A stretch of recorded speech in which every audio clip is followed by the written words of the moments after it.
ഇത് mass മോട്ടോഴ്സിന്നാണ്. ഹീറോൻ്റെ passion pro വണ്ടി just ഒന്ന് മറിഞ്ഞായിരുന്നാണ്, ഒന്ന് ഇടിച്ച് മറിഞ്ഞതാണ്. അപ്പോൾ അത് വർക്കിനായിട്ട് വന്നിട്ട് ആക്ഷൻ വർക്കായിട്ട് നമ്മൾ ചെയ്യാൻ വേണ്ടിയിട്ടാണ്. അപ്പോൾ നിലവിൽ നമ്മൾ വണ്ടി ഓടിച്ച് നോക്കുന്ന സമയത്തുണ്ടല്ലോ, നമുക്ക് ഹാൻഡിൽ ബാർ ബെൻഡ് ഉണ്ട്. അതേപോലെ തന്നെ ഫ്രണ്ട് ഫോർക്കിൻ്റെ ഭാഗം നമ്മൾ ചെക്ക് ചെയ്യുമ്പോൾ ചെറിയൊരു ബെൻഡ് കാണിക്കുന്നുണ്ട്.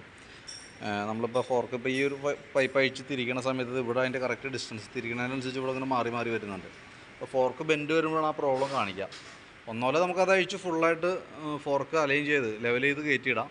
അതല്ലെങ്കിൽ കറക്റ്റ് ആ അളവിലേക്ക് നിർത്തിയിട്ട് അങ്ങനെ തന്നെ ടൈറ്റ് ചെയ്ത് നിർത്താം. പക്ഷേ വണ്ടിക്ക് ചെറിയൊരു സൈഡ് വലിവ് കാണിക്കാൻ സാധ്യതയുണ്ട്. സൈഡ് വലിവ് എന്ന് പറഞ്ഞു കഴിഞ്ഞാൽ അതേപോലെ ചെറിയൊരു ഗട്ടറിലൊക്കെ ചാടുമ്പോൾ ഫ്രണ്ട് ഫോർക്ക് വർക്ക് ചെയ്യാത്തൊരു രീതിയിൽ വരാനുള്ള സാധ്യത നിലവിലുണ്ട്. അപ്പോൾ വീഡിയോ കണ്ടു കഴിയുമ്പോൾ നോക്കിയിട്ടൊന്ന് പറയണം, ഫോർക്ക് ലെവലായിട്ട് ചെയ്യണമെന്നുള്ളത് ജസ്റ്റ് നോക്കിയിട്ട്. ഞാനത് ലെവൽ ചെയ്ത് വരുമ്പോൾ ഏകദേശം എങ്ങനെ വന്നേന്നുള്ളത് അതിൻ്റെ ഒരു എസ്റ്റിമേറ്റ് ഇടാം. നോക്കിയതിന് ശേഷം ഒന്ന് പറഞ്ഞാൽ മതി കേട്ടോ. പിന്നെ അതിൻ്റെ ഇൻഡിക്കേറ്ററുകൾ പൊട്ടിയിട്ടുണ്ട്. ഇൻഡിക്കേറ്റർ 3 പൊട്ടിയിട്ടുണ്ട്. ഈ സൈഡ് പോയിട്ടുണ്ട്, ഇപ്പുറത്തെ ഒടിഞ്ഞിട്ടുണ്ട്, ബാക്ക് സൈഡിൽ ഒരെണ്ണം പോയിട്ടുണ്ട്. പിന്നെ വൈസറിൻ്റെ ഇവിടെയൊക്കെ സ്ക്രാച്ചുള്ളൂ. അപ്പോൾ അത് എസ്റ്റിമേറ്റ് ഉൾപ്പെടുത്തുന്നില്ല. ഈ സൈഡ് സ്ക്രാച്ച് കാര്യങ്ങളൊക്കെ ഉള്ളൂ.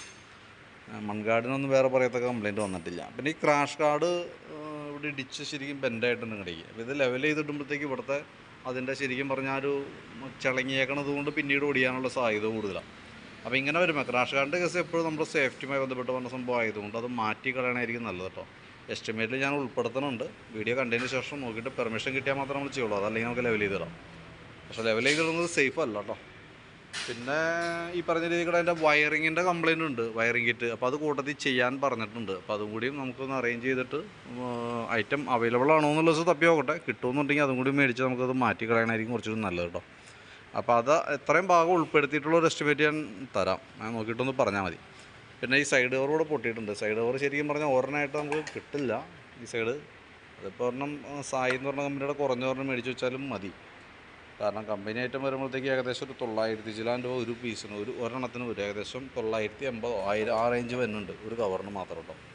അപ്പോൾ സായി എന്ന് പറഞ്ഞൊരു കമ്പനിയുടെ ഉണ്ട്. അതിപ്പോൾ രണ്ടും കൂടി ആകുമ്പോഴത്തേക്കും എനിക്കൊന്ന് ഏകദേശം ഒരു 800 രൂപ കണ്ടു വരുള്ളൂ രണ്ടെണ്ണത്തിന്. അപ്പോൾ അതങ്ങനെ മേടിച്ച് കയറ്റിയാലും മതി. അത് ജസ്റ്റ് ഫിക്സായിട്ട് ഇരിക്കണമായിട്ടുള്ളത്, അത് വേറെ പ്രോബ്ലം വരാനില്ല. നോക്കിയിട്ടൊന്ന് പറഞ്ഞേരെ. ഡീറ്റെയിൽ വാട്സപ്പിലേക്ക് ഇടാം. വീഡിയോ കണ്ടതിന് ശേഷം ഒന്ന് പെർമിഷൻ ഇടാം. അതിന് ശേഷം നമുക്കത് വണ്ടി അഴിക്കാം. ഫോർക്കിൻ്റെ കേസൊക്കെ ഒന്ന് അഴിച്ച് ക്ലിയർ ചെയ്യാം കേട്ടോ. അപ്പോൾ ഒന്ന് റിപ്ലൈ ചെയ്തേക്കണേ.